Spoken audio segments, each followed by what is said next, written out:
बोलो श्री नारायण भगवान की जय।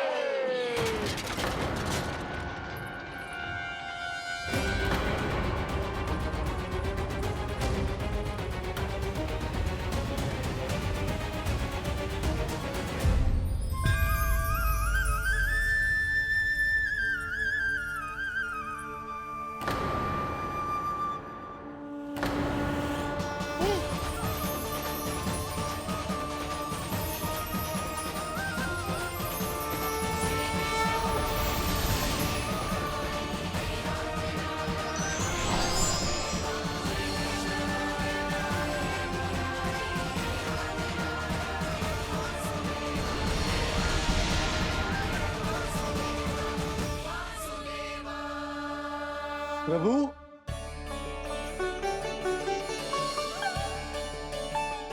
प्रभु, मैंने आपके अवतार को हानि पहुंचाने का प्रयास किया, फिर भी आपने मुझे दर्शन दिया। देने ही पड़े। तुम्हें मेरे चरणों का स्पर्श जो मिल गया। तुम्हें आश्चर्य हो रहा होगा, एक साधारण से स्पर्श से तुम्हें वो मिला जो बड़े से बड़े ऋषियों को भी कठिन से कठिन तपस्या के बाद भी नहीं मिलता। इसका उत्तर तुम्हारे अतीत में छुपा है। दैत्य हिरण्याक्ष के पुत्र के रूप में तुम्हारा जन्म हुआ था। शीघ्र ही तुम बहुत अधिक विशाल और असीम बलशाली हो गए थे, पर तुम अपनी शक्ति का प्रयोग अनुचित ढंग से करते थे। एक दिन तुमने महर्षि लोमस के आश्रम में बहुत ही उत्पात मचाया, हरे भरे वृक्षों को नष्ट कर दिया।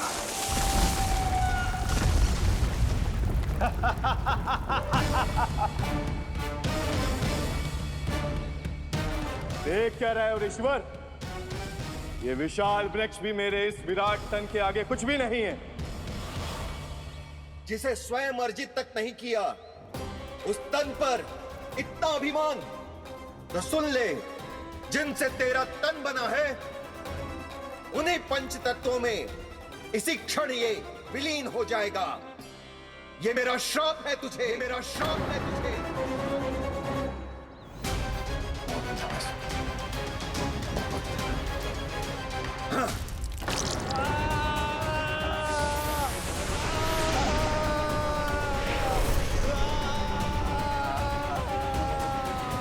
पर तभी तुम्हें अपनी भूल का आभास हुआ और ऋषि लोमस से तुमने क्षमा याचना की।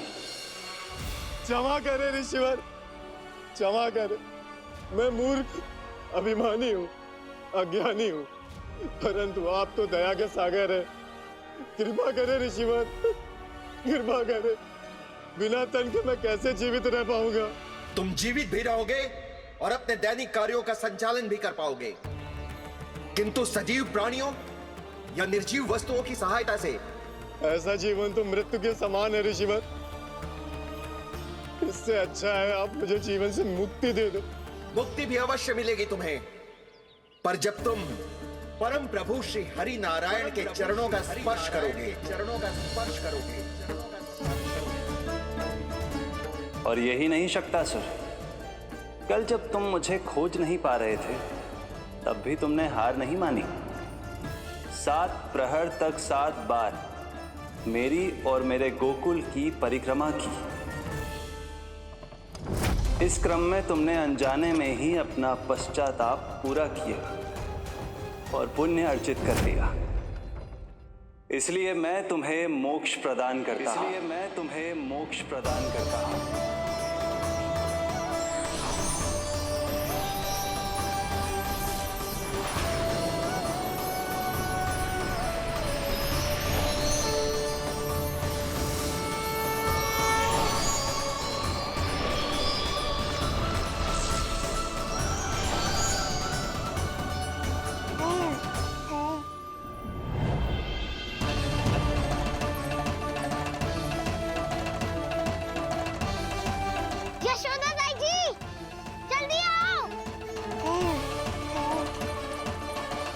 नीलमणि, मेरा लल्ला। लल्ला, तुझे कुछ हुआ तो ना है ना? तुम ठीक तो है ना? मेरा नीलमणि, मेरा प्यारा बच्चा।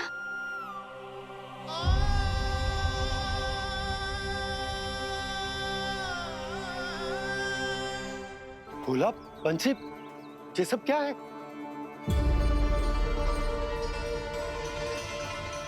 उज्जवल, ये किसने करो है?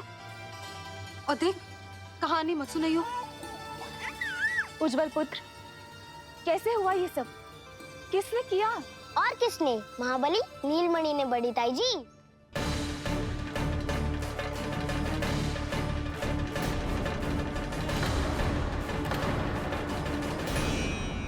जी क्या बोल रहे हो? सच्ची सच्ची बता। लो, फिर फंस गया उज्जवल। मैं सच्ची कह रहा हूँ। अचानक तीव्र वेग से वायु चली। फिर ऐसे लगो जैसे कोई भूकंप आ रहा है। और फिर जब मैंने देखा तो ये सकट अपने आप हिल रही थी, खड़खड़ खड़खड़ खड़खड़ खड़खड़। फिर मैंने साहस दिखाया और उस सकट को रोकने का प्रयास करो। पर सकट ना रुको, जे हिले ही जा रहा था, खड़खड़ खड़खड़ खड़खड़ खड़खड़ खड़खड़ खड़खड़। और फिर ऐसे ही हिलते हुए अचानक से आगे बढ़कर सीधा नीलमणि के ऊपर चला आए हो।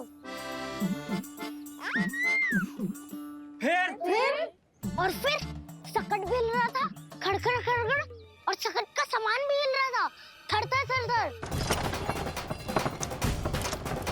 ऐसा लगो जैसे सकट नीलमणि को कुचलने को।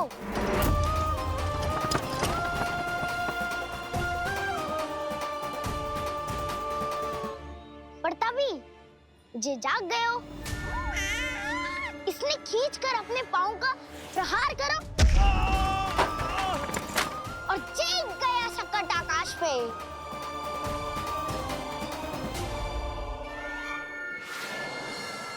और फिर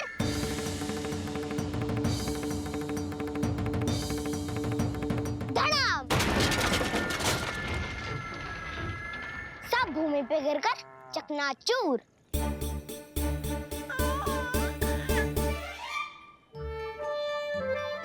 मैं सच्ची कह रहा हूँ ताई जी, नीलमणि के पैर का स्पर्श होते ही वो सकट ऐसे वायु में उड़ी जैसे कोई फूल।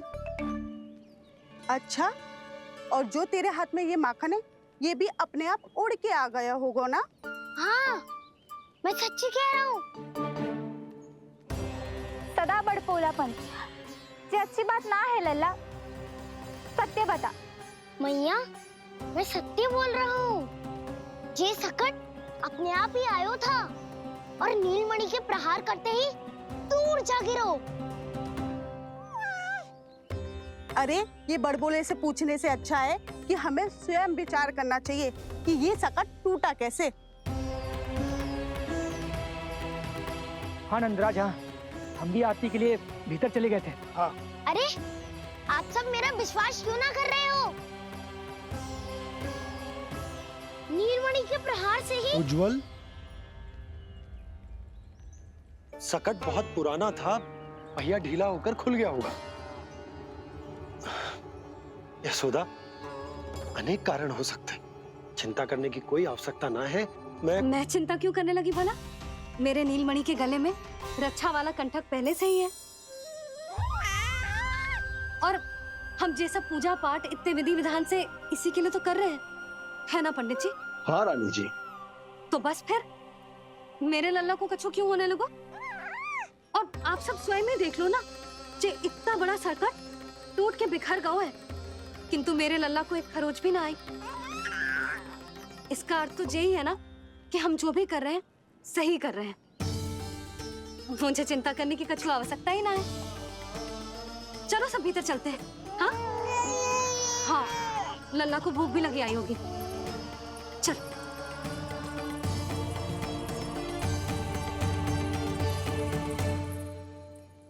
नंदराज जी, अब हमें भी आज्ञा दीजिए। प्रणाम पंडित जी। ध्यान कहाँ था तुम दोनों का? और अधिक सावधान रहने की आवश्यकता थी ना? क्षमा कीजिए नंदराज।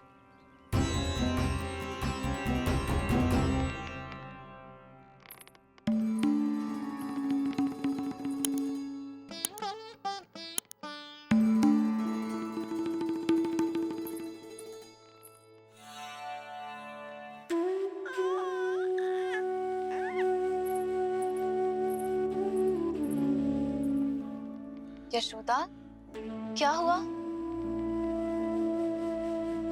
बोलो ना, क्या सोच रही हो? मुझे बहुत चिंता हो रही है जीजी। मेरे लल्ला के साथ कुछ ना कुछ दुर्घटना होती रहती है। अरे, अभी बाहर ही तुम सबको समझा रही थी, अब भीतर आते ही क्या हो गया तुम्हें? बाहर समझाने वाली मैं ना थी जीजी, वो तो गोकुल की रानी जसोदा थी। किंतु भीतर से मैं अपने नीलमणि की मैया हूँ, बस। और एक मैया को कितनी चिंता होती है, इसे आपसे अधिक कौन जान सकता है। बहुत बड़ा धक्का लगा है मैया को इस घटना से। अब तो ये मेरी रक्षा के लिए और भी अधिक चिंतित हो जाएंगी। यंत्र का कंठक, पूजा पाठ, इतने सारे प्रहरी, सुरक्षा के प्रबंध, यदि इतने सबके बाद भी मैं अपने लल्ला की रक्षा न कर पाई तो मुझसे अधिक अभागी कौन हो सकती है? मैं तुम्हारे मन की दशा समझती हूँ यशोदा। इसी चिंता के कारण ही तो मैंने आज तक अपने पुत्र को छुपा कर रखा है। मैं जानती हूँ जीजी, मैं समझती हूँ। मैंने तो नीलमणि के लिए इतने सारे संस्कार भी करो है, पूजा पाठ की है, किंतु मैंने तो आज तक अपने पुत्र का एक भी संस्कार नहीं किया है। आंसू पोंछ लीजिए बड़ी माँ, शीघ्र ही सब कुछ ठीक हो जाएगा। जब मैंने उसे जन्म दिया, उसके बाद से आज तक न उसे घर के बाहर लाई हूँ, न कोई संस्कार किया है। मैं तो उसका नामकरण भी नहीं करवा पाई हूँ यशोदा। उसके जन्म के समय स्वामी ने यह संदेश भिजवाया था कि उस कंस को हमारे पुत्र के बारे में तनिक भी भनक नहीं पड़नी चाहिए। तब से आज तक भय के छाव में जीती आई हूँ कि वो कंस कहीं हमारे पुत्र को भी ना मार दे, जैसे देवकी के सारे संतानों को मार दिया है। ये आशंका कभी सत्य नहीं होगी बड़ी माँ, मैं हूँ ना। माँ अपनी संतान के मन की बात बिना कहे ही समझ जाती है। आप भी समझ जाओ ना मैया। जीजी, हमें रोना ना चाहिए। हमें देख के लल्ला भी रो रहा है। मैया, आपकी सहायता की आवश्यकता है मुझे ऐसे क्यों लग रहा है जैसे लल्ला मुझसे कुछ कहना चाह रहा है। दाऊ को हम सबसे दूर कब तक रखेंगे बड़ी माँ? ये सोच रहा होगा कि अब तक आपने इसके दाऊ को छुपा के क्यों रखो है। मैं उनसे मिलना चाहता हूँ मैया। चिच्ची, कितना मन करता होगा ना इसका अपने दाऊ से मिलने का। और आपके लल्ला का भी तो मन करता होगा ना कि अपने छोटे भाई को मिले। कितनी बातें करते हैं हम दोनों की इनके सामने। हाँ यशोदा, मैं भी अपने पुत्र को नीलमणि के बारे में सब कुछ बताती हूँ। तो बस फिर हमें साथ साथ रखिए ना। मेरा आधा हिस्सा है वो, उनके बिना मैं अधूरा हूँ मैया। ये दोनों भाई एक दूसरे के बिना अधूरे हैं जीजी। हमें इन दोनों को साथ ही रखना चाहिए। आप ही सोचो, यदि नीलमणि की रक्षा होगी तो आपका लल्ला भी तो सुरक्षित रहेगा। तुम सच कह रही हो यशोदा। हमें इन दोनों को मिलाना चाहिए और साथ में ही रखना चाहिए, सुरक्षित। तब तो शीघ्र ही पंडित जी को बुलाकर हमें शुभ मुहूर्त निकलवाना चाहिए। शुभ मुहूर्त? हाँ, शुभ मुहूर्त। दोनों भाइयों के मिलन के साथ साथ उनका नामकरण संस्कार भी करवा देते। अब अपने दाऊ से मिलूंगा मैं।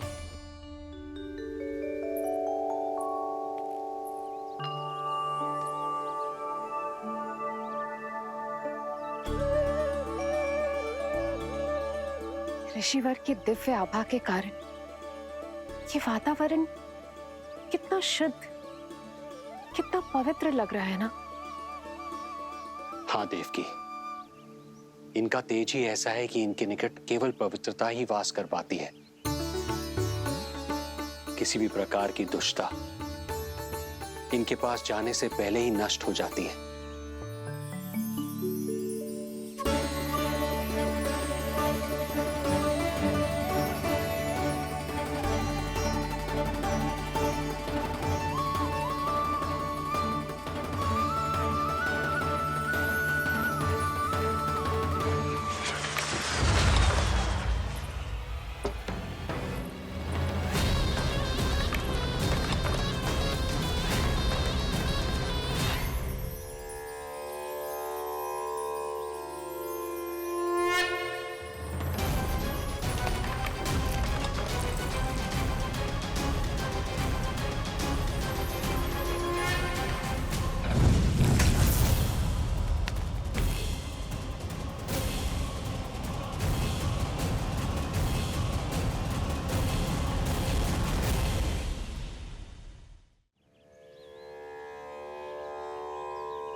इनका तेज ही ऐसा है कि इनके निकट केवल पवित्रता ही वास कर पाती है।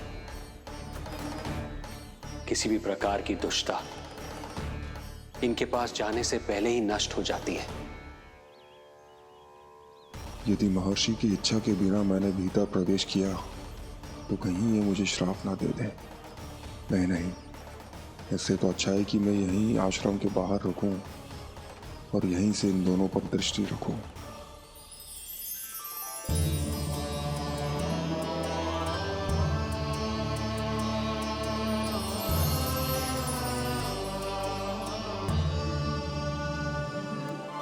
आपके आने का आभास हो गया था राजन। गुरुदेव, जो संतानें हमने खो दी है उनका श्राद्ध करवाने की विनती लेकर हम आपके पास आए हैं। आपका आना व्यर्थ नहीं जाएगा राजन, परंतु मुझे आभास हो रहा है श्राद्ध कर्म इस भेंट का एकमात्र कारण नहीं है।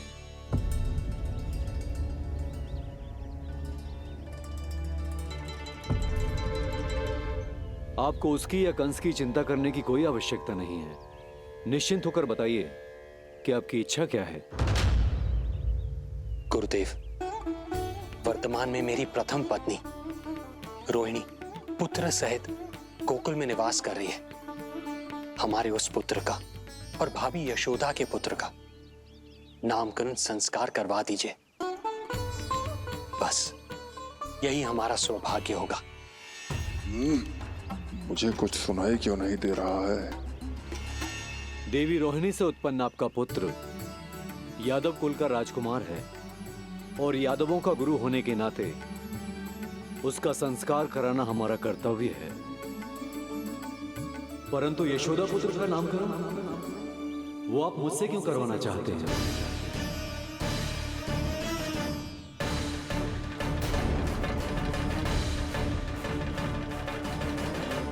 गुरुदेव, सत्य ये है कि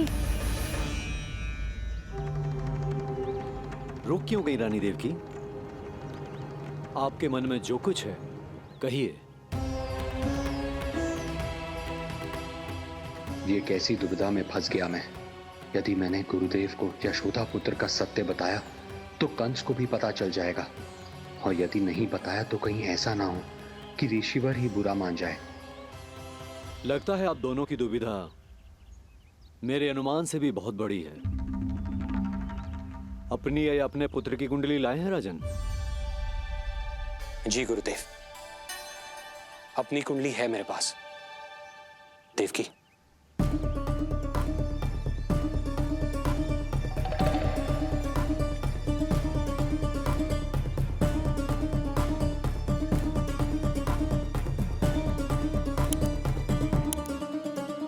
जो रहस्य आप नहीं बता पा रहे हैं राजन, वो ये कुंडली बताएगी।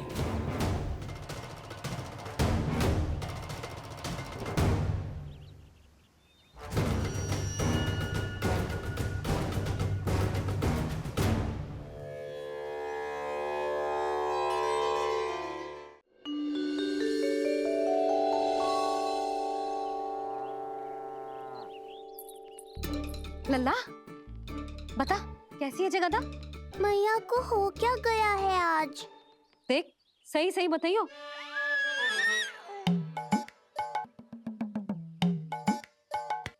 अच्छी है ना?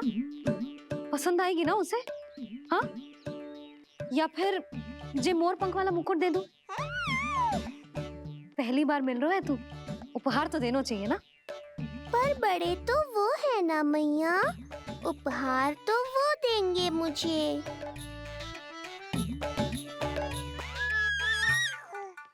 ना ना, मोर पंख वाला मुकुट तो मेरे लल्ला का है ना, जे ना दे सकते।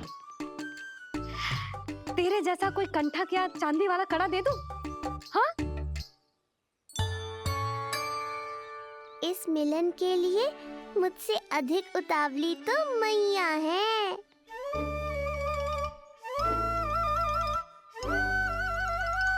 अच्छा जे उपहार छोड़,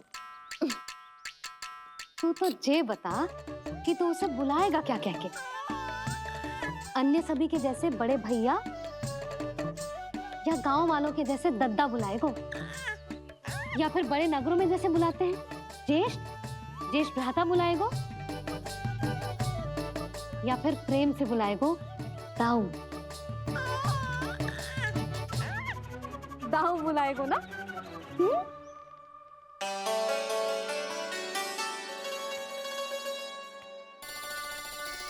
सुनो आपने, हमारे लल्ला ने निर्णय ले लियो, ये अपने भैया को ताऊ कहकर बुलाएगो। अरे वाह, लल्ला ने बोलना भले ही ना सीखो, परंतु तुम्हें बता दियो। और नहीं तो क्या, लल्ला कुछ कहे ना कहे माँ तो समझ जाती है ना लल्ला?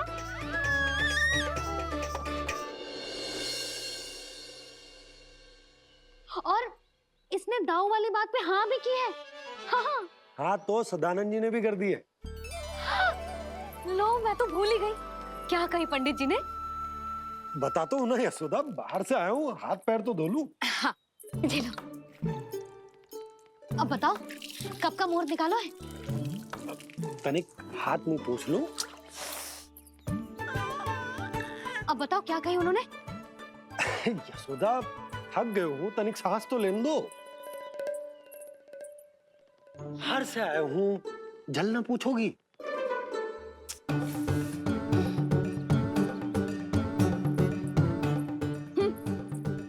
अब बता दो जी।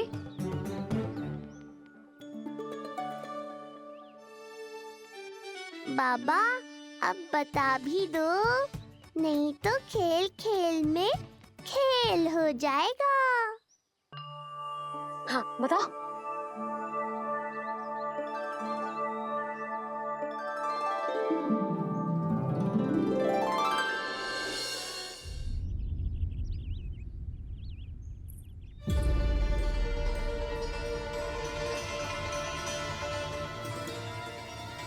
हो क्या रहा है वहां? ये क्या दिया है राजकुमारी ने?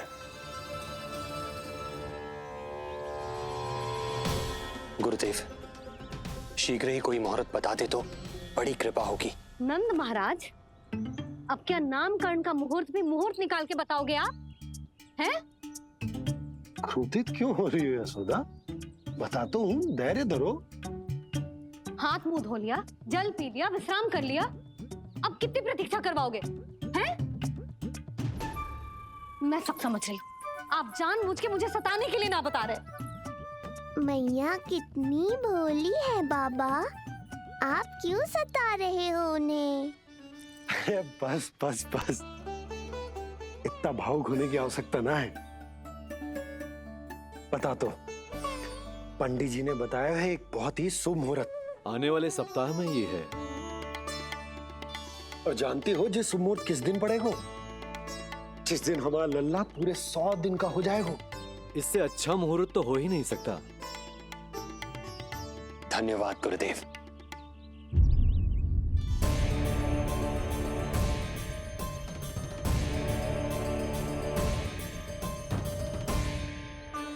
क्या हुआ गुरुदेव? कुछ समस्या है क्या? जो सत्य सारे संसार को पता है और जो संकेत ये कुंडली दे रही है, दोनों में विरोधाभास है राजन।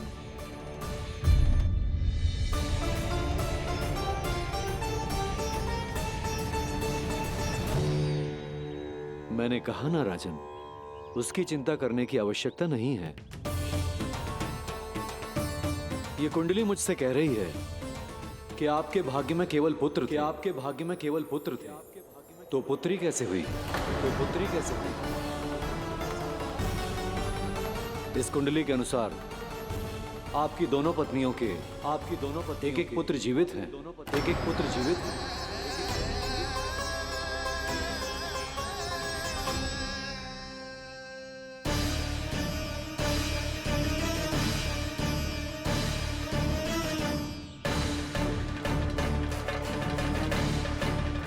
देवकी,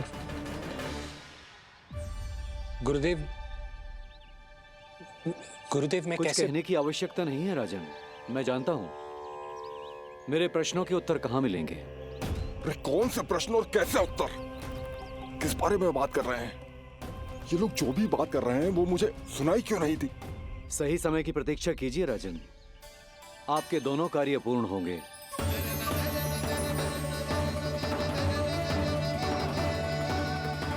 अब आप निश्चिंत होकर जाइए और प्रसन्नता मनाने की तैयारी कीजिए।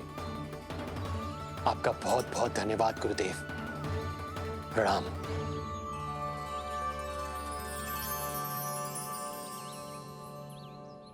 सच्ची? पहले नारायण को धन्यवाद दूं कि लल्ला को सूचना दूं? कुछ समझ में ना आ रहा। लल्ला मैं अभी आया।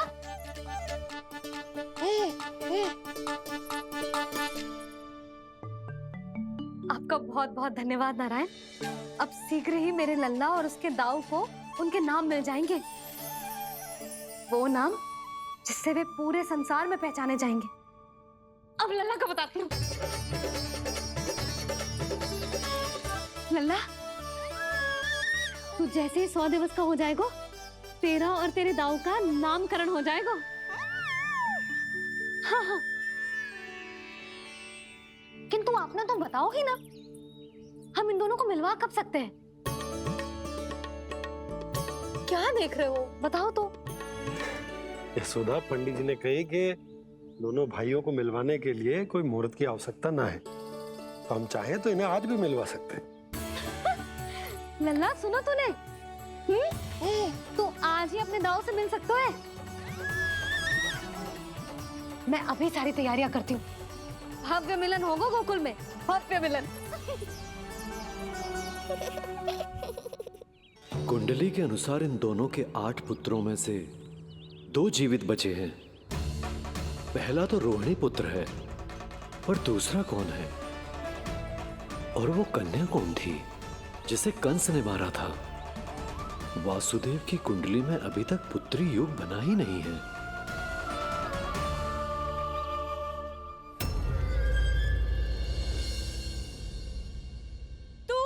क्या मारेगा? अपनी आयु संभाल, काल तेरा अवतरित करे, रूप है उसका बाल।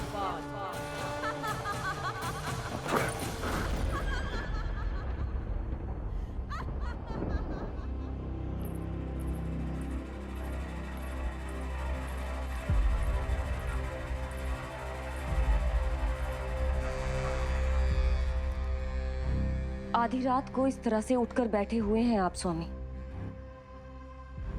मैं ये तो नहीं जानती कि किस बुरे स्वप्न ने आपकी नींद छीन ली है, परंतु इतना अवश्य जानती हूं कि जो सूचना ये गुप्तचर लेकर आया है, इसे सुनकर आप रात भर सो नहीं पाएंगे।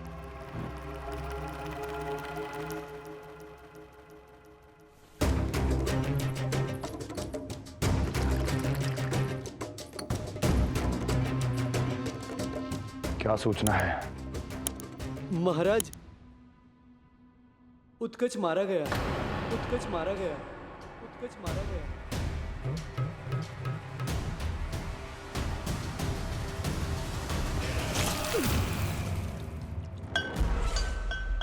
सूद वूद खो गए हो क्या अपनी? जो दिखता ही नहीं उसे मारा कैसे जा सकता है? इसने स्वयं देखा था महाराज। जिस शकट में समाकर शक्तासुर उस बालक को कुचलने वाला था, आपके शत्रु ने उसी शकट को चकनाचूर कर दिया।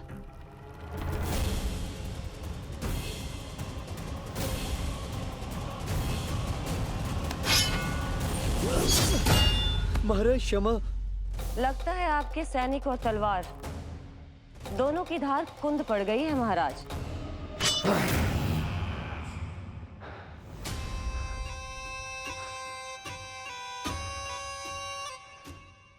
इस तलवार की धार पर अब तभी विश्वास दृढ़ होगा जब ये उस बालक के रक्त से स्नान कर लेगी।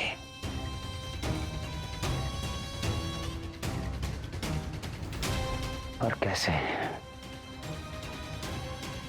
कैसे?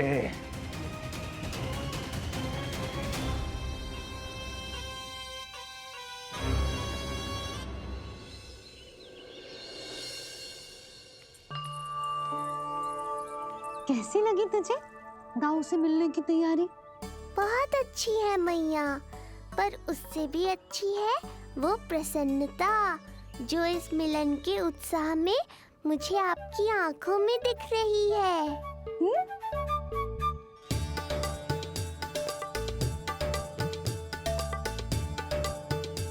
यशोदा, तुमने तो दो भाइयों के मिलन को भी त्योहार बना दिया। हाँ तो ये किसी त्योहार से कम थोड़ी ना है। ये शुभ दिन दोनों भाई के मिलन को पूरा गांव देखेगो। तो फिर अब बड़ी मैया को बुलाओ ना मैया। यशोदा जी, रोहिणी जीजी इतनी प्रतीक्षा क्यों करवा रही है? इतने दिवस से छुपा के रखे हो लल्ला को, अब तो शीघ्रता करनी चाहिए ना, है ना भाभी? प्रतीक्षा अवश्य की है, किंतु फल भी तो मीठा मिलेगा। आती होंगी रोहिणी जीजी।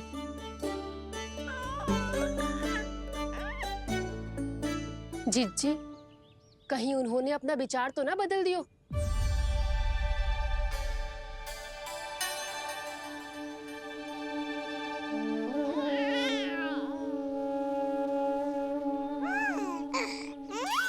कितनी शीघ्र चिंतित हो जाते हो आप सब। देखो आ रहे हैं वो। लाल छुपा रखने को विवश थी नियति की सताई, भूल के भय माज प्रभु की जग सम्मुख है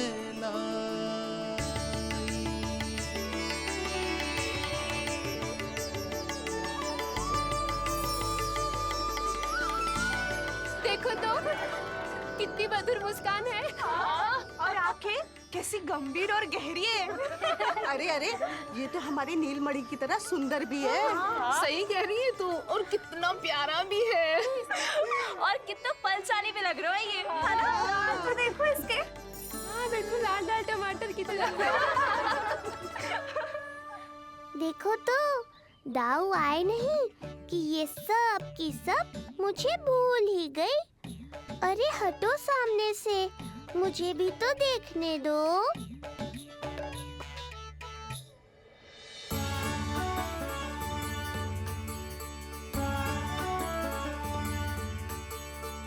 मैया सहायता करो ना।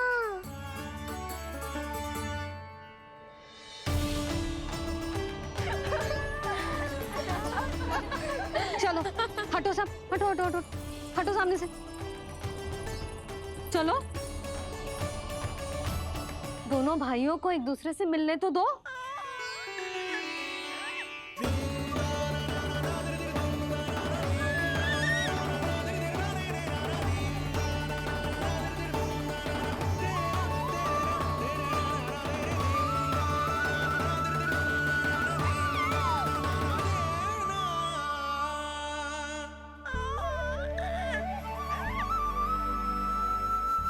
चल लल्ला चल, आजा। देख लल्ला आ गए जे तेरे भैया, तेरा दाऊ।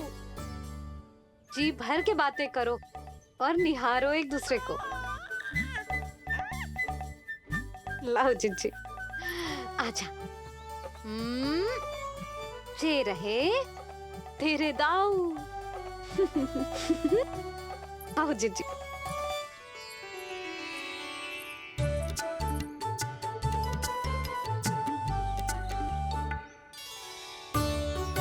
स्वागत है दाऊ। कितनी प्रतीक्षा के बाद अब जाकर आपसे भेंट हुई है।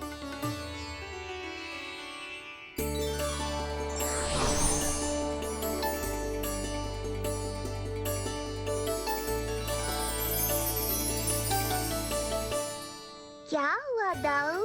मुझे पहचान नहीं पा रहे? कितनी देर लगाओगे दाऊ?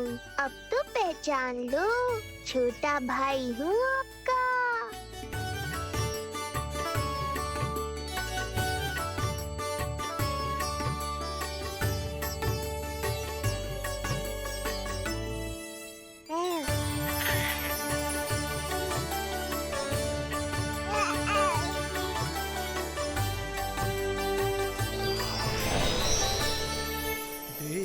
प्रभु को भक्त शेष की आंखें है भर आई,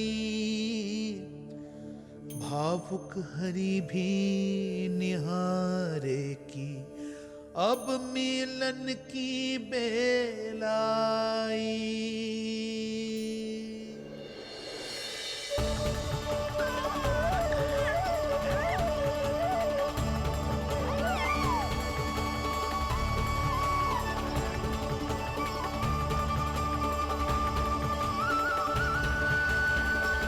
प्रभु, आपके दर्शन पाकर मैं धन्य हो गया। प्रभु नहीं, छोटा भाई पुकारो शेष। ये कैसे संभव है? आप नारायण हैं, मेरे प्रभु। ये जानते हुए भी मैं आपसे बड़ा कैसे बन सकता हूँ? हर दुविधा की तरह इसका भी समाधान है शेष। अब तो हम एक दूसरे से मिल भी चुके हैं। पृथ्वी पर हमारा सूत्र जुड़ चुका है, इसलिए समय के साथ तुम ये भूल जाओगे कि तुम्हारा ये भाई मेरा ही अवतार है। ये क्या कह रहे हैं प्रभु? वही जो आवश्यक है। नहीं तो तुम नीलमणि के बड़े भाई होने का कर्तव्य कैसे निभाओगे? कैसे डांटोगे मुझे? और बड़े होने के नाते मुझ पर अधिकार कैसे दिखाओगे? पर प्रभु, पर किंतु परंतु ये सब भूल जाओ शेष। आज से इसी क्षण से मैं हूं तुम्हारा छोटा भाई और तुम मेरे ताऊ। मैं हूं तुम्हारा छोटा भाई और तुम मेरे ताऊ। नारायण नारायण दाऊ।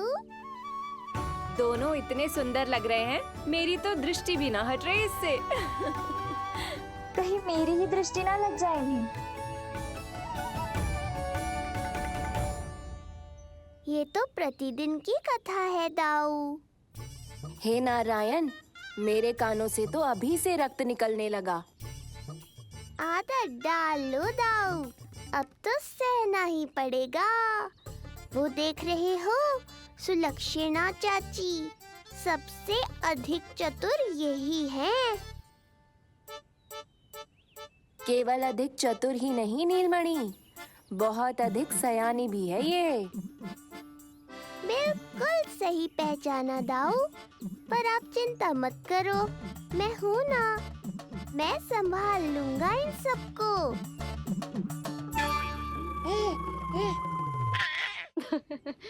देखो तो जिज्जी, इन दोनों की दृष्टि एक दूसरे से ऐसी चिपक गई है कि अब हटने का नाम ही ना ले रही।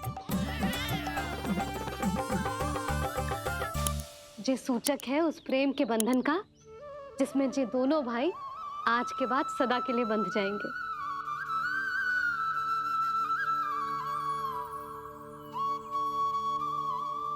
मुझसे भूल हो गई यशोदा, मैंने इन दोनों को पहले ही मिलवा देना चाहिए था।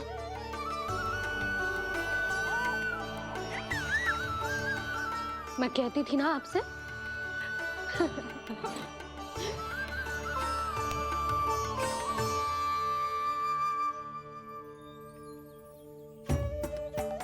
मैं।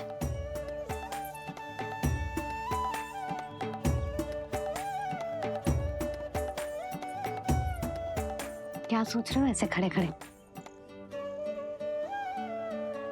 देख रहा हूं दोनों भाइयों का ये मिलन किसी त्योहार से कम थोड़ी ना। सही कहा था तुमने।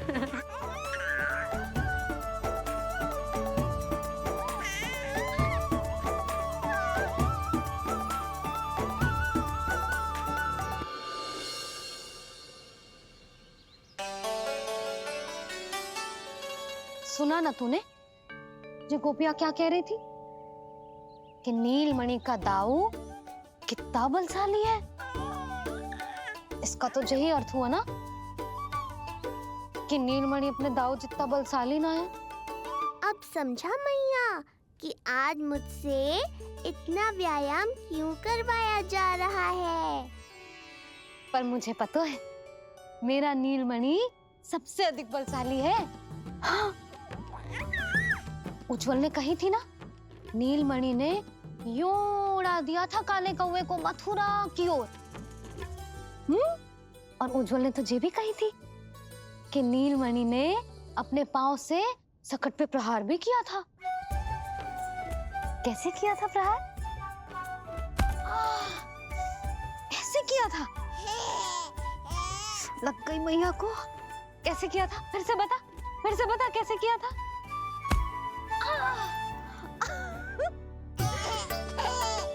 मेरे लल्ला में कितना बल है। मैया को ही धकेल दियो पीछे। अच्छा ही है कि आप उज्जवल के कहे को गंभीरता से नहीं ले रही, नहीं तो आपका ये रूप मैं कैसे देख पाता मैया। फिर से बता कैसे मारा था? कैसे मारा था?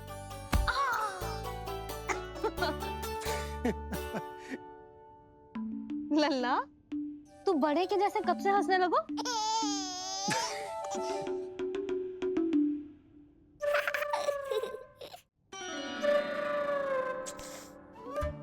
आप यहाँ क्या कर रहे हो?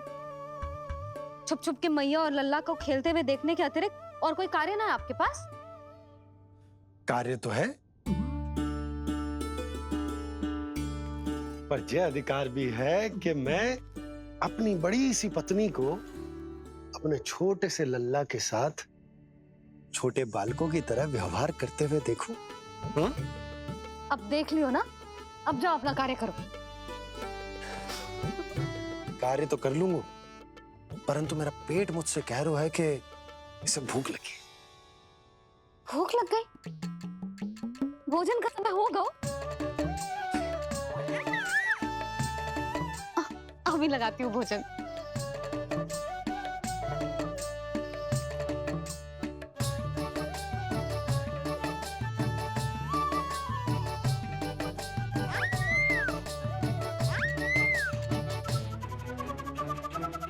क्या हुआ लल्ला? इतना उतावला क्यों हो रहा है तू? तुझे भी भूख लगी आई है क्या? सच्ची में भूख लगी आई है कि मंद मंद मुस्कुरा के मैया को बांधना चाहता है? तनिक रुक जा, तेरे बाबा को भोजन परोस के यूं गई और यूं आई। मेरा अच्छा लल्ला। आई।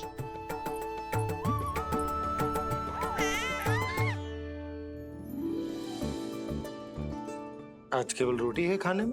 ना, दाल है ना, तरकारी भी है, दही है, लड्डू भी है। तो दाल ले आओ। अभी लाई है।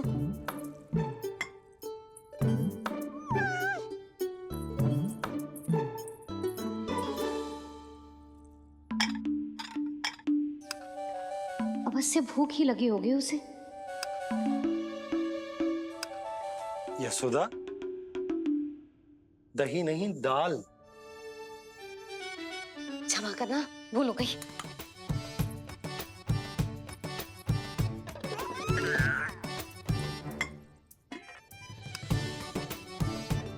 यशोदा, दाल दाल।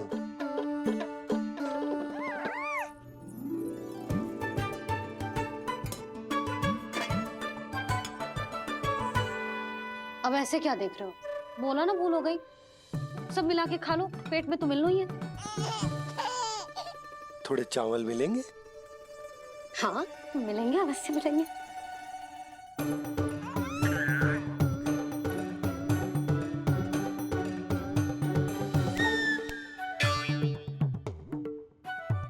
लड्डू नहीं, चावल।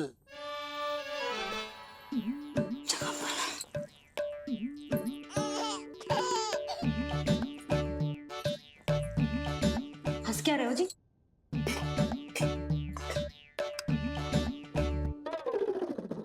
आज व्यायाम भी बहुत कस के करवाओ था मैंने, कहीं अधिक भूख तो ना लगी होगी। सच्ची है सुधा, बिल्कुल ना बदली तू। पहले रामू की चिंता में व्याकुल रहती थी और अब हम नीलमणि में तुम्हारा मन लगा रहता। हाँ तो लल्ला भूखा हो और मैया का मन व्याकुल भी ना हो, ऐसा हो सकता है भला? फिर तो दूध पिला दो ना उसको। जाऊं? शीघ्र जाओ। किंतु आप तो खा रहे हो ना पतिदेव। वही तो यशोदा, मैं खा रहा हूं, किंतु वो भूखो है। जाओ। ठीक है। यहाँ थी तो लल्ला की भूख के लिए चिंतित थी, अब वहां जाएगी तो पक्का मेरे भोजन के बारे में चिंता करेगी। कहीं आधी भूख में ना उठ जाए तेरे बाबा, उन्हें कुछ और चाहिए होगा तो? सही कहा था बाबा ने, वहाँ मेरी चिंता थी, यहाँ बाबा की चिंता है। सच्ची मैया, अनोखी हो आप। अरे इतने से पेट भर गया तेरा? ना, ये वाली मुस्कुराहट तो मत ही दिखा मुझे। इतनी शीघ्र तेरा पेट भर ही ना सकता। मैया जानती है अपने लल्ला की भूख।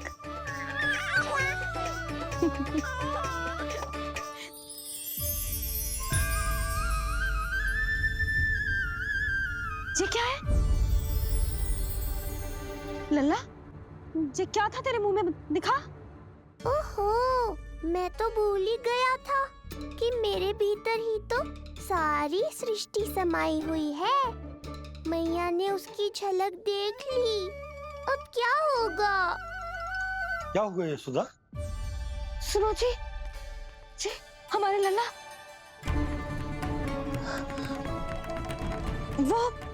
वो इसके मुंह में। क्या? भूल जाओ ना मैया, कुछ नहीं था मेरे मुंह में। लल्ला मुंह खोल के बाबा को दिखा। अरे क्या देख रही है उसके मुंह में? अवश्य ही मेरा दृष्टि भ्रम होगा, किंतु ऐसा भ्रम। अरे बताओ ना यशोदा, या फिर मुहूर्त शीघ्र ना बताने की बात का प्रतिशोध ले रही हो तुम? ना, ऐसी बात ना है। तो फिर बताओ ना, क्या बात है? हा? मैंने लल्ला के मुंह में कुछ देखो। क्या देखो? अब फंस गया मैं। मैया बाबा को सब कुछ बता देंगी और राय का पहाड़ बन जाएगा। फिर कैसे संभालूंगा इन दोनों को? ऐसे लगो जैसे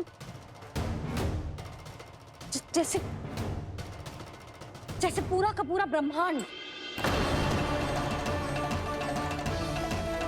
ब्रह्मांड लल्ला के मुंह में। अच्छा, तुम मेरा मुंह देखो। हाँ।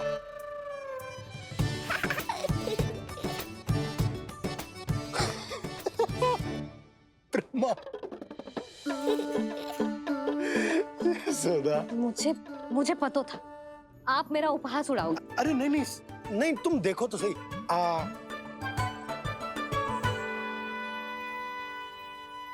ब्रह्मांड ना सही, गोकुल तो दिखना चाहिए। अरे गोकुल को राजा हूं मैं, है कि ना? है? देखो अरे देखो धन्यवाद बाबा, आपने इस बात को गंभीरता से नहीं लिया, इसलिए अब मैया भी नहीं लेंगी। आज तो बचा लिया आपने। आज के बाद ना आपको कुछ बताऊंगी ही ना। आप जाओ, नामकरण उत्सव की तैयारी करो। और हाँ, इस बार भी उत्सव छोटा ही करना है, जो तो मत ही बोलना आप। हाँ। अब इसे कैसे समझाऊं कि हम कोई भी उत्सव बड़ा ना कर सकते? व्यर्थ ही कंस की दृष्टि पड़ जाएगी हम पर।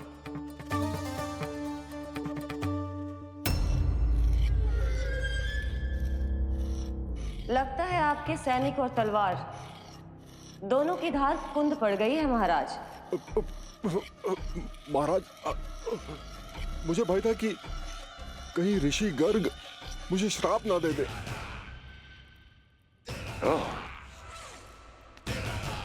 तो श्राप से भयभीत हो गए दुर्जन, किंतु कंस तो कोई श्राप नहीं देता, सीधा मृत्यु देता है। ऐसा न करे महाराज, दया करे, दया निदान। यदि मैं उनकी इच्छा के विरुद्ध भीतर जाने की कोशिश करता तो जितनी सूचना मुझे मिली है उतनी भी नहीं ला पाता। तब आपको कैसे पता चलता महाराज कि आपकी बहन और बहनोई मात्र अपनी मृत संतानों के श्राद्ध के लिए वहां नहीं गए थे?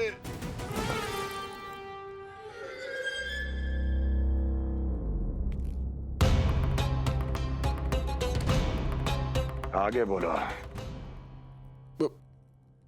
पूरी तरह तो नहीं सुन पाया महाराज, किंतु मैंने स्वयं अपने नेत्रों से देखा है महाराज। राजकुमारी देवकी ने ऋषि गर्ग के हाथ में कुछ दिया था। ये सत्य है महाराज, और ऋषि गर्ग ने उन दोनों को वचन भी दिया था। सही समय की प्रतीक्षा कीजिए राजन, आपके दोनों कार्य पूर्ण होंगे। महाराज, मैं आपका सबसे विश्वसनीय सेवक हूं। आपके हर आदेश का पालन करना मेरा अधिकार है, और मैंने अपने अधिकारों का पालन किया भी है महाराज। किंतु फिर भी यदि मेरी ओर से कोई भूल हुई हो, मुझे क्षमा करे दया निदान, मुझे क्षमा करे।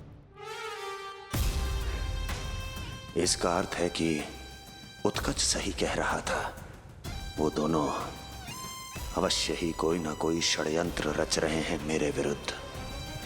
समय आ गया है, अब मुझे किसी ऐसे की खोज करनी होगी जो उतना ही शक्तिशाली हो जितनी की मेरी ये तलवार।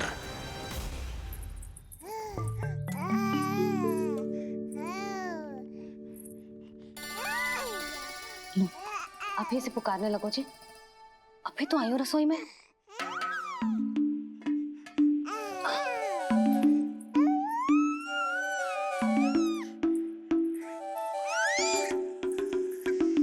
शीघ्र ही तुझे भी अपने बाबा का हाथ बटाना पड़ेगा, समझ रहे हो ना? बटाएगा ना हाथ? अभी जो 100 दिन का भी ना हो और जेस नन्हे से बालक को काम काज का भार सौंपने की बात करने लगे। काम का नाम सुनते ही मुख से स्वर ना निकल रहे तेरे। अभी तो बड़ा ऊ कर रहा था। बता, हाथ बटाएगो के ना? अरे बता ना।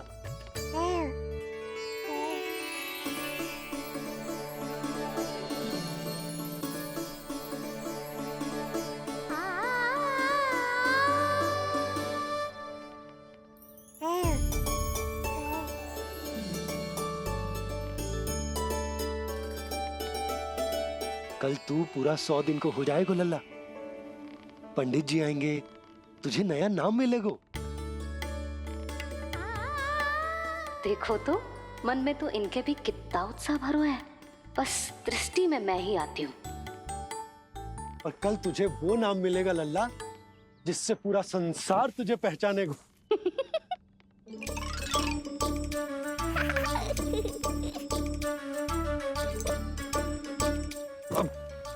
लल्ला, कितना कार्य शेष है और तूने मुझे बातों में लगा लियो। मुझे क्यों फंसा रहे हो बाबा? छुपाने की कोई आवश्यकता ना है। जितनी उत्साहित मैं हूँ उतने ही उत्साहित आप भी हो इसके नामकरण को लेके, पता है मुझे। लल्ला के नामकरण पे उसके बाबा उत्साहित ना होंगे? बिल्कुल होंगे, इसीलिए तो कह रही हूँ अपना उत्साह बांटो अपने लल्ला के साथ। मैं अभी आई। अच्छा, ऐसे तो तुम लल्ला को छोड़ के कहीं ना जाती। अभी कहाँ चली? रोहिणी जिज्जी के पास, और कहाँ। लल्ला और उसके दाऊ के नामकरण की तैयारी करनी है कि ना। कितने लोगों को आमंत्रित करना है, कितने प्रकार की मिठाइयां बनानी है, ढोल वाले को कितने बजे का समय देना है, ये सब सुनिश्चित करना है ना, ताकि जे उत्सव गोकुल का सबसे बड़ा उत्सव हो। अरे सूची देनी है जिज्जी को।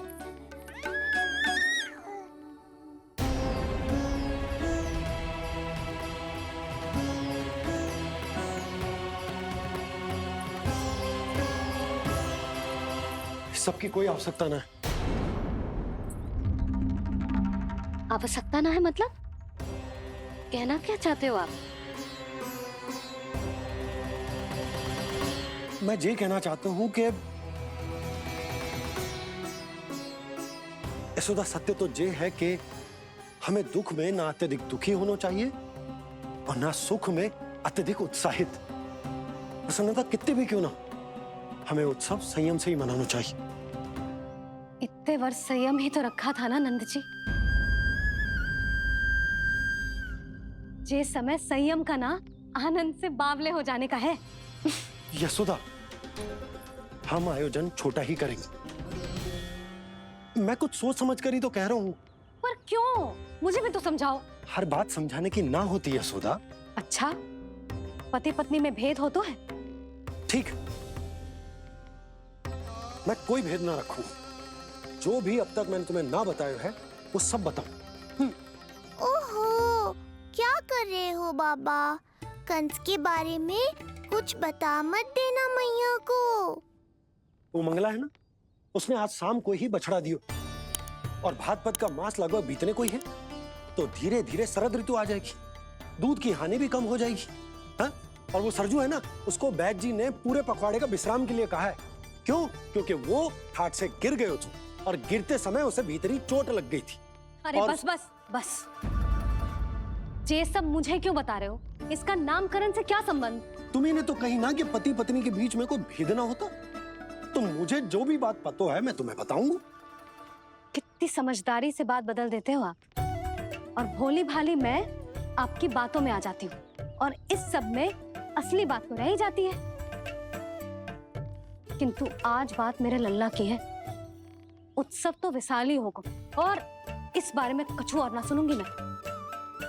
आप लल्ला का ध्यान रखो, मैं जा रही हूँ रोहिणी जीजी के पास। यशोदा,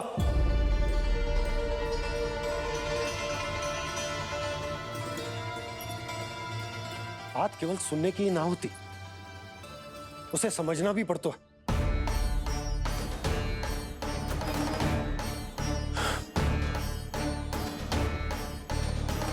विश्वास है ना मुझ पर? मैं कुछ सोच समझ कर ही कर रहा हूँ ना। उत्सव तो छोटा ही होगा।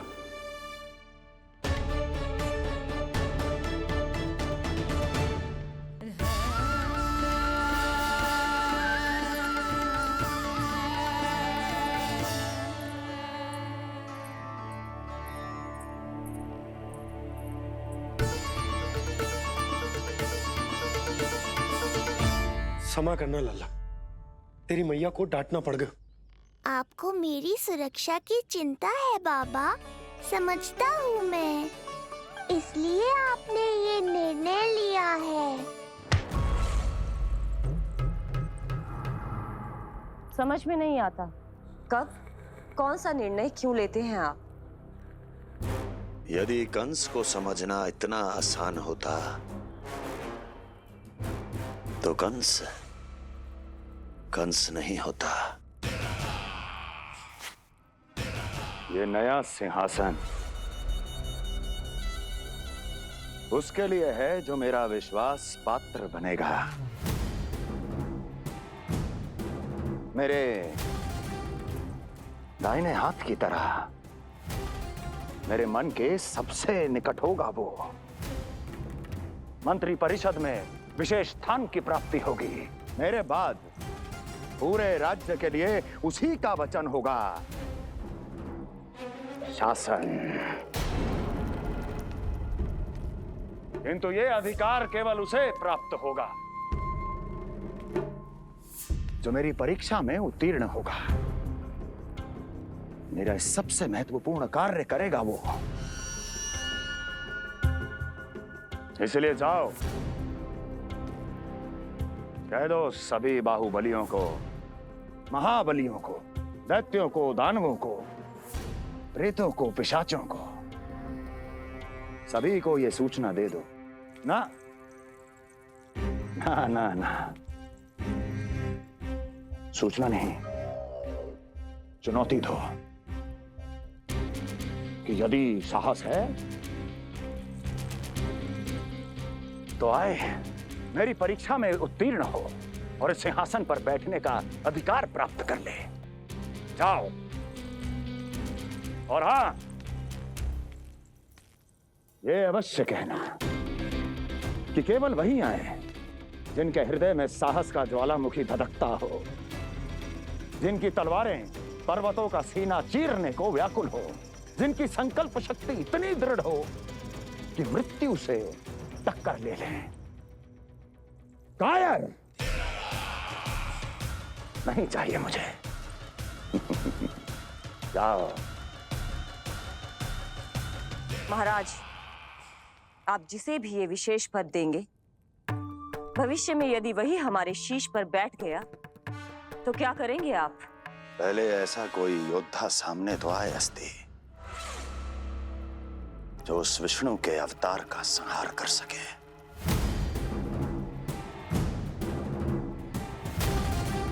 और जहां तक प्रश्न है हमारे शीश पर बैठने का, तो स्मरण रखो अस्ति, कंस को अच्छी तरह आता है ऐसे दुस्साहसियों को बीच दरबार में खड़ा करके अपनी उंगलियों के संकेत पर नृत्य करवाना। ता दीर्घ ता। और अपना कार्य सिद्ध होने के बाद उनके तन से उनके शीश को उतारना। कंस को भली भांति आता है।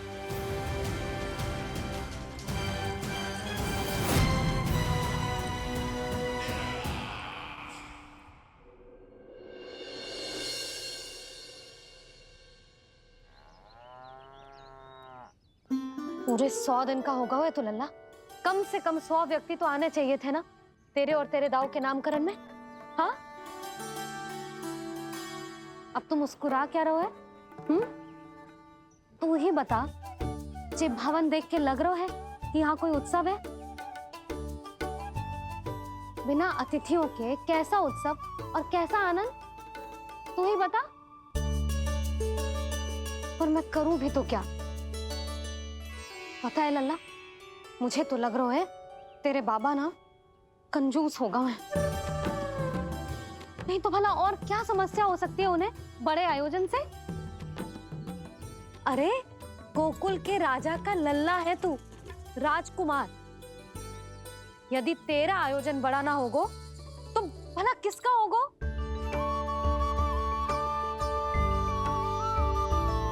मेरी ही भूल है, मैं भोली हूं, इसीलिए व्यर्थ में तेरे बाबा की बातों में आ गई। मैं भोली हूं ना, व्यर्थ में उनका कहा मान गई। किंतु अब ना मैं कोई मांग रखूंगी, ना मैं उनसे बात करूंगी। और कहे देती हूँ लल्ला, सावधान जो इस बार तू बीच में आया तो। हाँ नहीं तो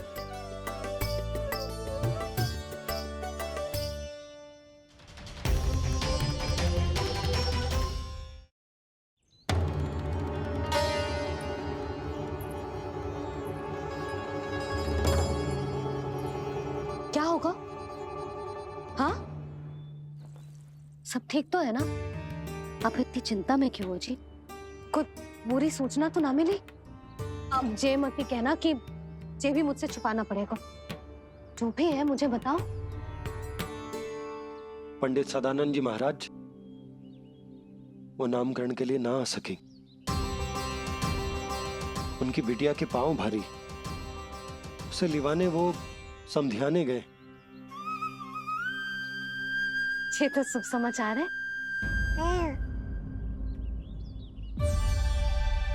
किंतु मेरे लल्ला का नामकरण अब वो सही मुहूर्त पे कैसे होगा? वही तो समझ ना आ रहा। ऐसे मन छोटा करने की आवश्यकता नहीं है मैया बाबा। आप दोनों तो स्वागत की तैयारी करो, आ रहे हैं वो।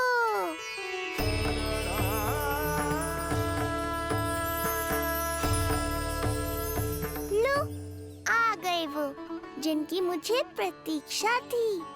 आप दोनों व्यर्थ ही चिंता कर रहे थे।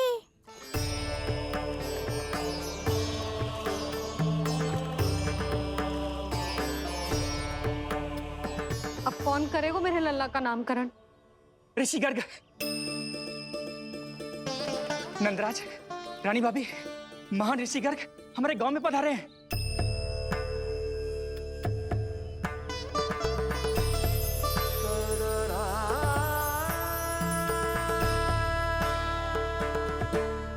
ऋषि गर्ग गोकुल में?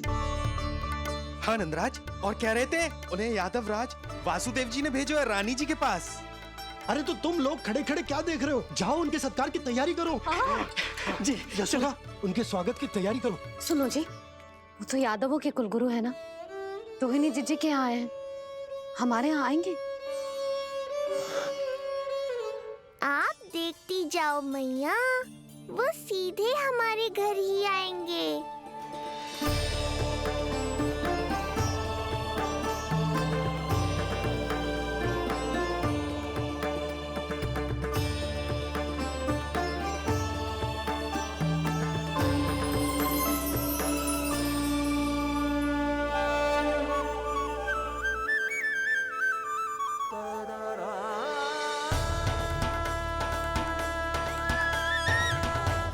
ये क्या हो रहा है मुझे?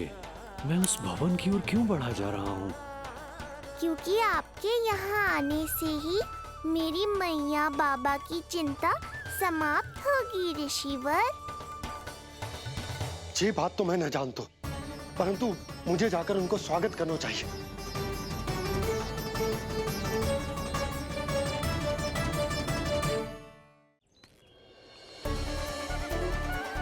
गुरुदेव, कल्याण हो। भगवान श्री नारायण के महान भक्त आज हमारे गांव में पधारे। हमारा जीवन सफल है गया आज। वो भवन आपका है नंदराज? आपके शुभ चरण पड़ेंगे तो हमारा जय भवन पवित्र हो जाएगा। इतने बड़ी ऋषि अगर हमारे घर पधारेंगे तो हमारे तो भाग्य ही संवर जाएंगे। मैया आपके दर्शन को तरस रही है ऋषिवर। संकोच मत कीजिए, अब आ भी जाइए। पधारिए गुरुजी। न जाने क्यों मेरे पांव अपने आप ही आपकी भवन की तरफ जाने को व्याकुल है नंदराज। पधारिए गुरुदेव, आइए।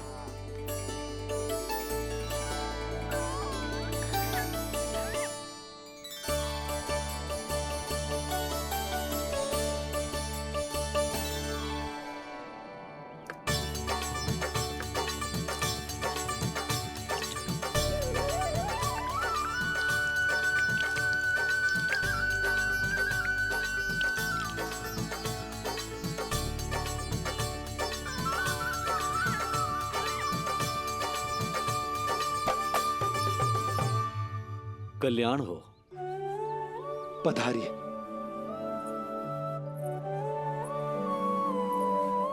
आया तो था मैं रानी रोहिणी के भवन में, पर पता नहीं कैसे यहाँ खींचा चला आया।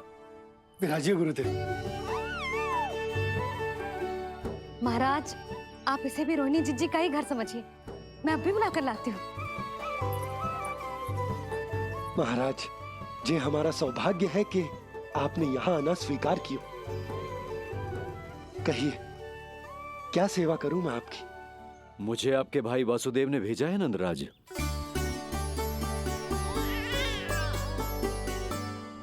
प्रणाम गुरुदेव।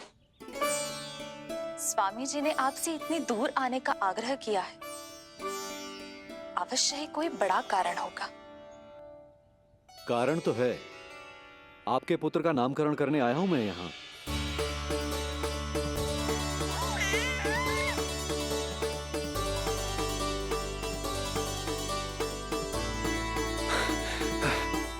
ऋषिवर, तब तो आप अत्यंत ही शुभ दिन पधारे। आज का ही मुहूर्त निकलो है भाभी के लल्ला और हमारे लल्ला के नामकरण के लिए। परंतु पंडित जी गांव से बाहर हैं, इसीलिए आप। अब तो आप यहाँ आ गए हो, आप हमारे भी लल्ला का नामकरण कर दो ना। पुत्री, ये क्या कह रही हो तुम? विनती कर रही हूँ, और मेरी जे आग्रह अस्वीकार मत ही करो। आप दोनों भाइयों का नामकरण एक साथ हो जाएगा।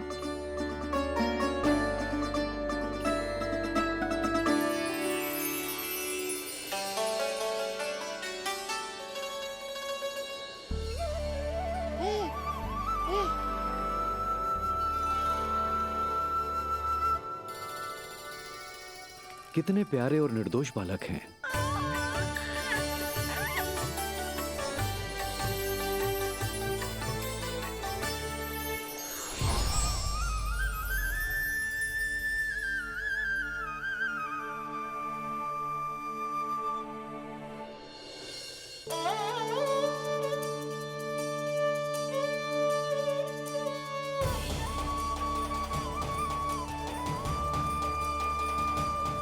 इन दोनों को देखकर गुरुदेव की आंखों में आंसू क्यों आ गए?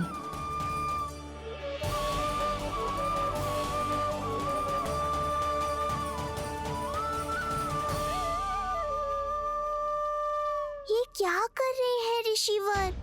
संभालिए अपने आप को, नहीं तो मेरा रहस्य खुल जाएगा आज। अरे ऋषिवर, हाथ मत जोड़िए। इससे पहले कि गड़बड़ हो जाए, अपनी नमस्कार मुद्रा को आशीर्वाद मुद्रा में बदल दीजिए। बात को समझिए, मैंने ये अवतार मैया और लल्ला के अद्भुत संबंध का अनुभव करने के लिए लिया है, पर आपकी भावुकता के कारण यदि मैया को मेरा सत्य पता चल गया तो ये संबंध ही बदल जाएगा।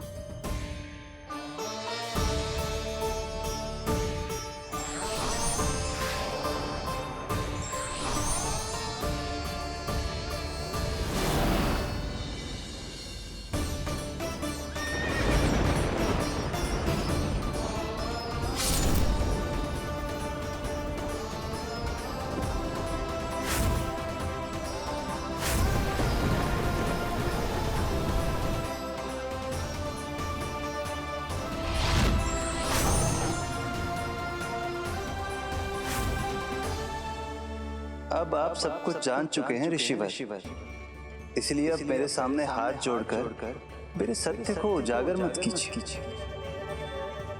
अपने शिष्य वसुदेव के पुत्र के रूप में मुझे आशीर्वाद दीजिए।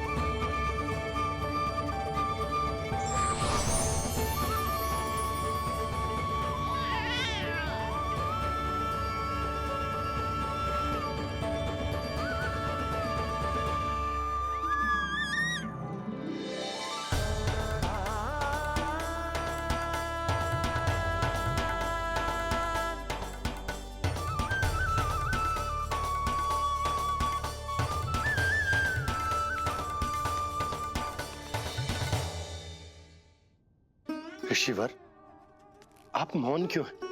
और आपकी आंखों में आंसू? सब कुछ ठीक है ना? अब तो आप हमारे लल्ला का नामकरण करोगे ना? इन दोनों का नामकरण करना मेरा सौभाग्य होगा पुत्री।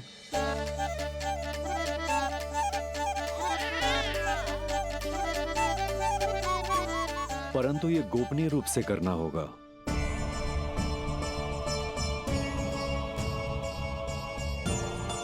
अवश्य ही स्वामी का आग्रह होगा, ताकि कंस की बुरी दृष्टि हमारे पुत्र पर ना पड़े। ये तो बहुत महान ऋषि हैं। इन्हें कंस के अत्याचारों के बारे में अवश्य पता होगा। अपनी संतान का नामकरण संस्कार करना एक मां के लिए उत्सव से कम नहीं होता है, पर यह छुपकर करना होगा। आप दोनों को स्वीकार तो है ना? जैसी आपकी आज्ञा गुरुदेव। स्वीकार है गुरुदेव। तो फिर कहाँ करना है हमें नामकरण का प्रबंध? गुरुदेव, मंदिर सही रहेगा? उससे पवित्र स्थान तो हो ही नहीं सकता है। ऋषिवर, आप तनिक विश्राम कीजिए, हम लोग प्रबंध करते हैं। मैं कुछ समय इन बालकों के साथ व्यतीत करना चाहूंगा। ये तो इनका सौभाग्य होगा। हमें आज्ञा दीजिए।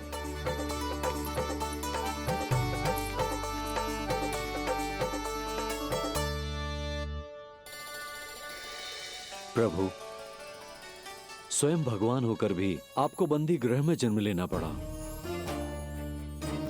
अब अपनी मां को छोड़कर दूसरी मां के यहां पलना पड़ रहा है। जब से गोकुल आए हैं, छुप छुप कर रहना पड़ रहा है। इतनी नन्ही सी अवस्था में दुष्ट कंस के कितने ही आक्रमणों का सामना कर चुके हैं आप। और जिस उत्सव में सभी सप्तऋषियों और सभी देवी देवताओं को साक्षी बनकर आना चाहिए, उस नामकरण उत्सव को यहां एकांत में करना पड़ रहा है। क्यों प्रभु, इतने कष्टों को सहकर ये अवतार क्यों लिया है आपने?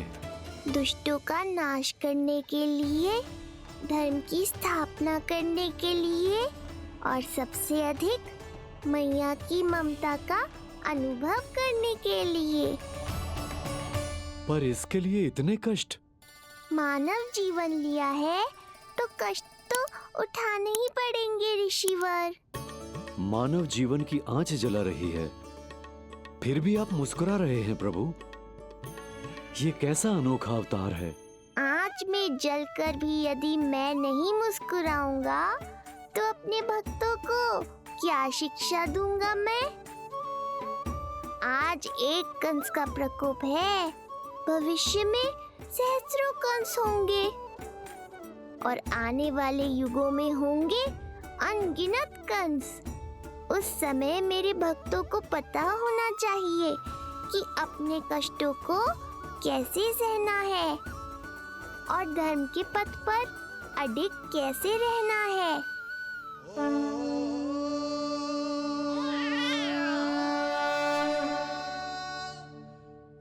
आप धन्य हैं प्रभु। देखा अस्ति, जब सिंह दहाड़ता है तो वन के सभी जीव जंतु इकट्ठे हो ही जाते हैं। वो सब जो मेरा विश्वास पात्र होने का अधिकार और ये सिंहासन पाना चाहते हैं, सामने आए। बुद्धि के बिना बल अपंग होता है महाराज, और मेरे पास बुद्धि और बल दोनों हैं। आप केवल आदेश दीजिए किसका संहार करना है।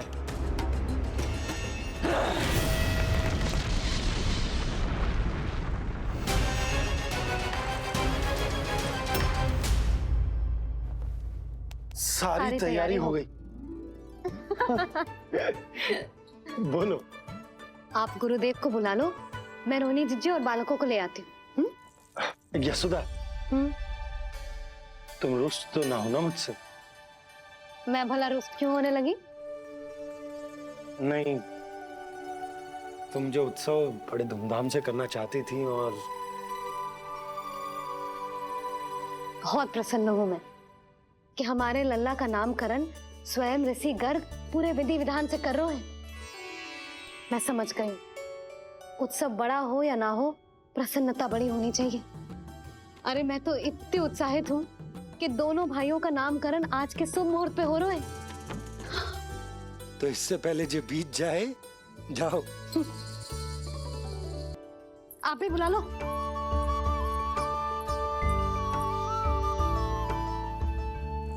यहाँ सब के सब एक से बढ़कर एक है, तो फिर अपने कार्य के लिए किसका चुनाव सबसे पहले करूं?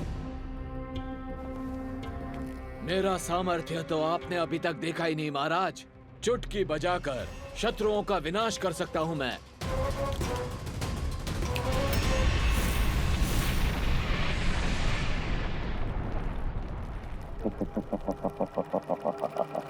वाह! किंतु आपने तो बताया ही नहीं कि करना क्या है। वध करना है, एक नवजात बालक का वध। उसे साधारण बालक मत समझना। गोकुल में नंद के घर पल रहा वो बालक विष्णु का अवतार है।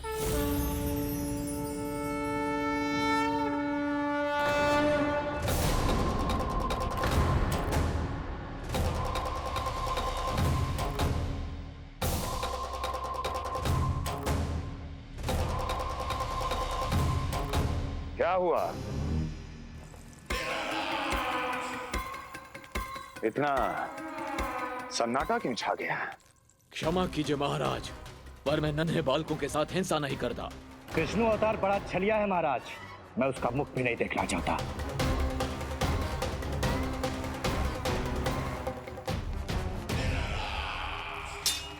जाने दो इन्हें। वैसे भी इस सिंहासन के लिए मुझे कायरों की कोई आवश्यकता नहीं। जाने दो।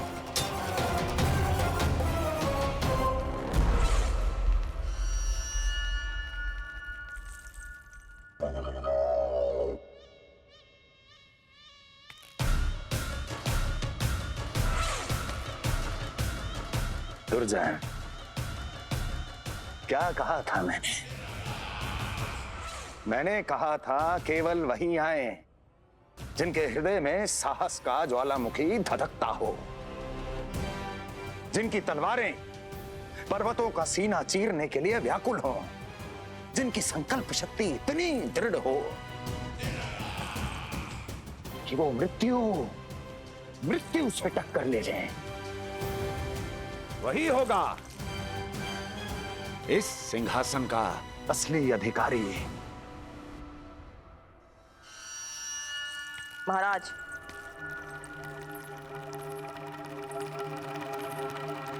ना तो आपके दिए इस सम्मान का कोई मूल्य रह गया है और ना ही आपके भय का।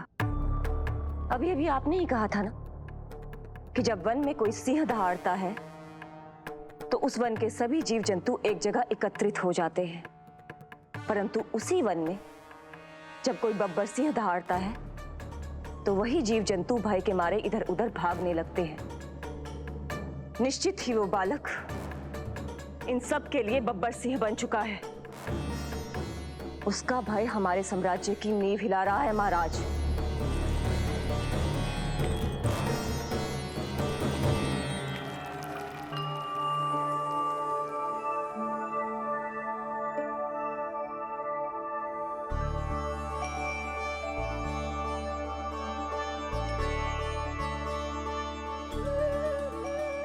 हे नारायण, मेरा मार्गदर्शन कीजिए। हे मां सरस्वती, मुझे आशीर्वाद दीजिए ताकि मैं दोनों बालकों के लिए सर्वोत्तम नामों का चुनाव कर पाऊं।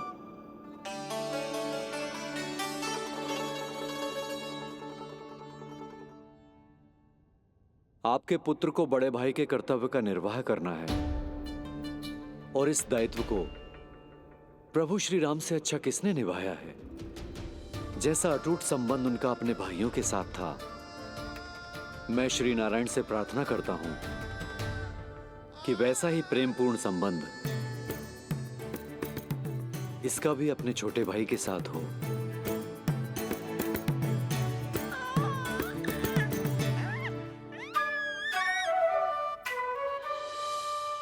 इसीलिए इसका नाम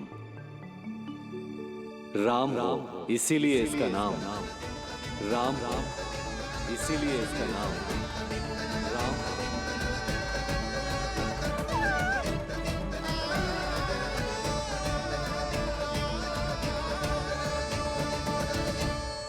बड़े भाई में आदर्श, न्याय, संकल्प बल के साथ साथ शारीरिक बल भी होना चाहिए।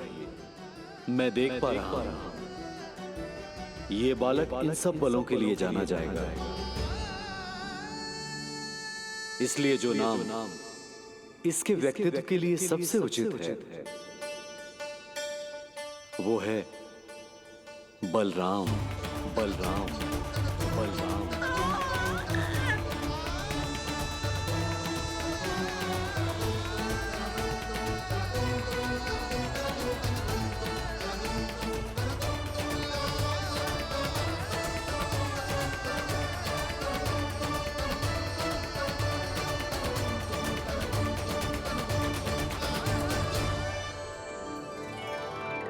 बलराम।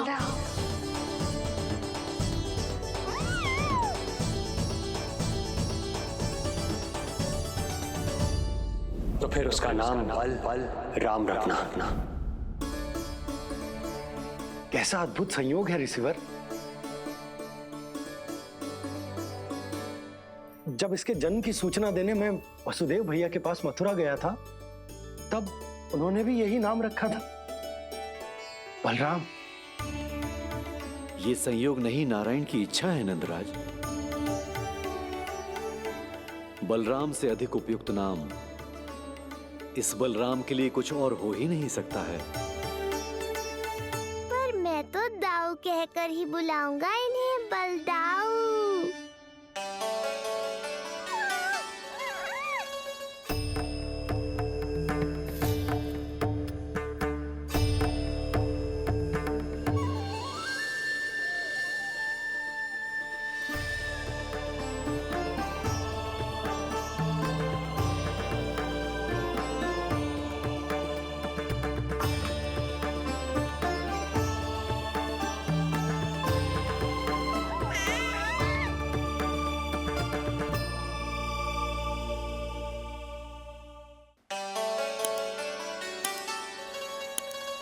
सुना पुत्र, आज से तुम्हारा नाम होगा बलराम।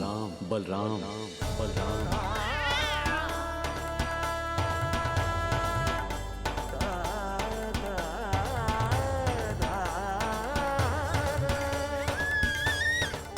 गुरुदेव, कितना अद्भुत नाम दिया है आपने इसे। अब मेरे लल्ला को भी ऐसा ही कोई उत्तम सा नाम दे दो।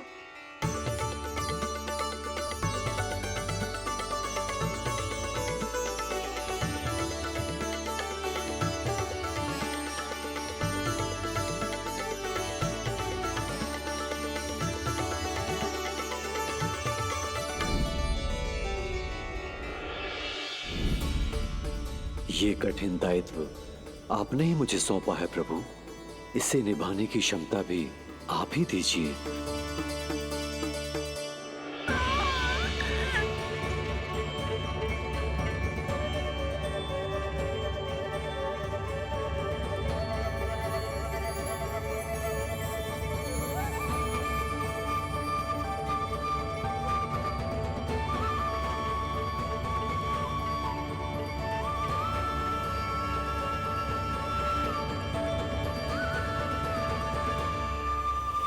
कृष्ण कृष्ण कृष्ण कृष्ण कृष्ण कृष्ण कृष्ण कृष्ण कृष्ण।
कृष्ण कोई साधारण शब्द नहीं है। ये अनेक विशेषताओं से भरा हुआ है। क बना है कमलकांत से, अर्थात वो जो श्रीपति विष्णु जैसा हो।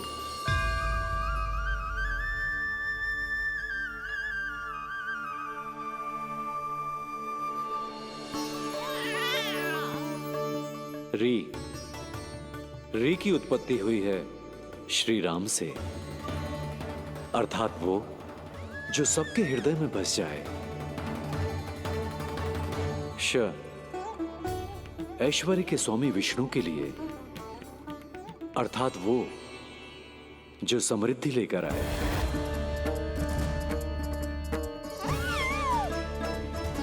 और ना है नरसिंह के लिए, अर्थात वो जो रक्षा करे।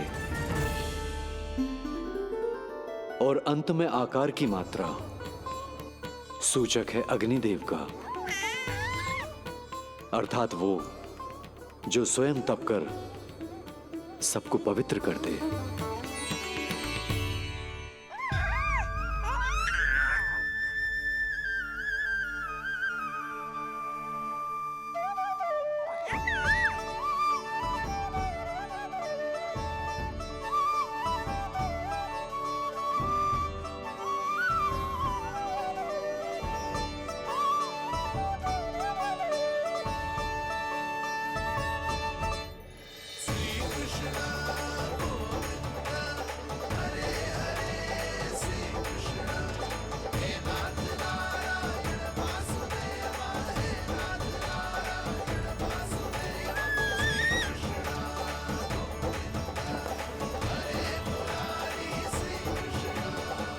आज से तुम्हें सारा संसार जिस नाम से पहचानेगा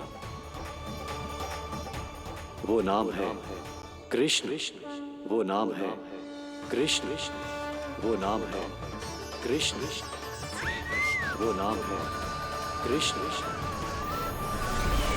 कृष्ण कृष्ण कृष्ण कृष्ण कृष्ण कृष्ण कृष्ण कृष्ण कृष्ण कृष्ण कृष्ण कृष्ण कृष्ण।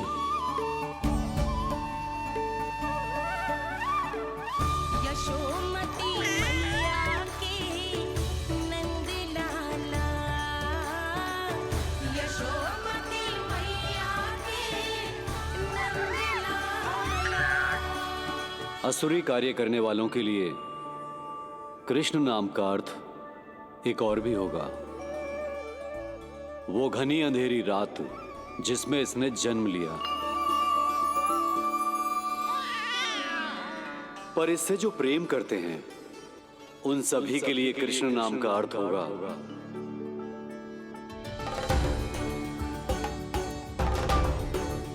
अतुलनीय सुंदरता और अथाह प्रेम।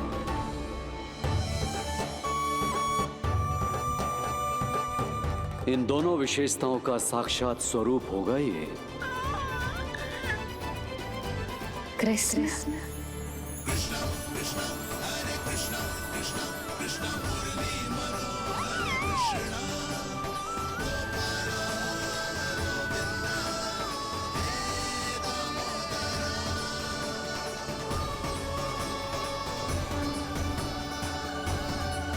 कान्हा के नटखट लीला और मजेदार कारनामे देखने के लिए चैनल को सब्सक्राइब करें और बेल आइकॉन दबाना ना भूलें।